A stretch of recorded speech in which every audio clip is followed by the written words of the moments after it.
Hi, this is Mato. Welcome to my online chess lecture. In this video I will show you a game between Bibisara, Assaubayeva and Muzychuk. This is a game from the World Blitz Championship Women's Section 2021.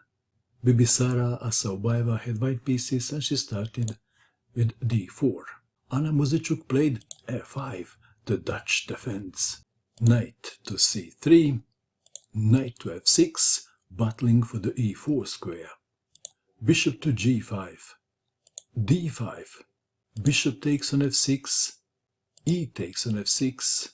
This is better than g takes on f6, isn't it? What happens if g takes on f6? Then white may play e4. Back to our game. Capturing away from the center, e3, bishop to e6, white to move. Bishop to d3 is the most played move. Bibisara Assaubayeva played a3, preventing bishop to b4 by black. c6, bishop to d3, bishop to d6, queen to f3, g6, knight from g to e7, queen to c7, preventing kingside castling temporarily. Should white play g3 or something else? What would you do? Bibisara played g4. What a brilliant move. Bishop to f7. If f takes on g4, then queen takes pawn. Is unpleasant. Back to our game. Bishop to f7, g takes on f5, g5, h4, knight to d7, Bibisara castled queenside, h5, white to move. Black didn't castle, so Bibisara played the most logical move, e4, intending to open the e file. g4, attacking the queen, queen to e3, Muzychuk castled queenside too. f3, g3, black has a dangerous passed pawn.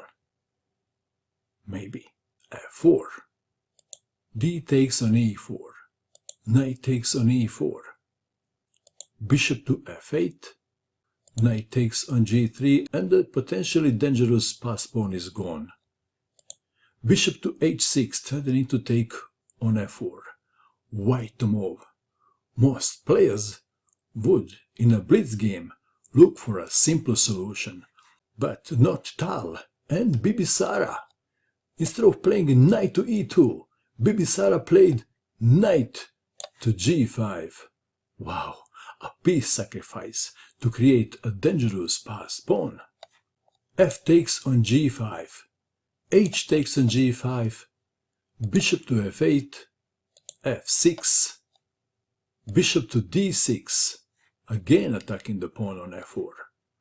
Defending, rook from d to e8 attacking the queen, queen to f2, queen to a5, g6, black to move. Perhaps some players would play bishop takes on g6. Muzychuk played bishop takes pawn on a3, kaboom. G takes on f7, and then one more kaboom. Bishop takes on b2, check. King takes bishop, queen to b4, check. King to c1, rook to e6. Rook takes on h5, rook to f8. Bishop to f5, attacking the rook, but now queen to a3, check. King to d2, queen to b4, check. c3, queen to b2, check. And Bibisara had to play bishop to c2. Moving the king up to d3 has a tiny downside, and that is queen takes queen. So we have bishop to c2, knight takes on f6, rook to b1, queen to a2, rook to e5, but now knight to g4, forking the queen and the rook. Which piece to save? Perhaps queen to f3 comes to mind. Do you agree? There was a surprise of epic proportions. Rook takes, rook was played, sacrificing the queen. But the offer was not accepted. Queen takes, rook was played. Let's take it back. What happens if knight takes on f2? One line goes like this. Rook to e8 check, king to c7.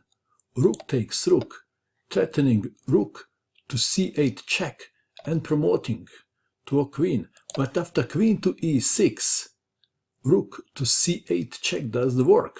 But white can play bishop to f5. After queen to e7, rook to c8 check, king to d6, rook takes pawn on b7. And after queen takes rook, pawn to f8, queen check. And white wins. Back to our game. That is why Anna Muzychuk had to capture the rook. Queen to e2, offering to trade queens. Queen takes queen check, but after playing this move, Anna Muzychuk resigned. For the entertainment purpose, I will show you just one line. King takes queen. And now, black is advised to move the knight to h6, for example. Because if rook takes on f7, then check. And white wins the knight. So perhaps knight to h6 should be played, and then knight to e4. And after knight takes on f7, bishop to b3, knight to d8, f5, king to c7, f6, rook to e8, king to f3, b5, rook to h1, a5, check, king to b6, knight to d6 attacking the rook, rook to f8, knight to c8, check, and after king to a6, rook to a7, checkmate. What do you think of this game?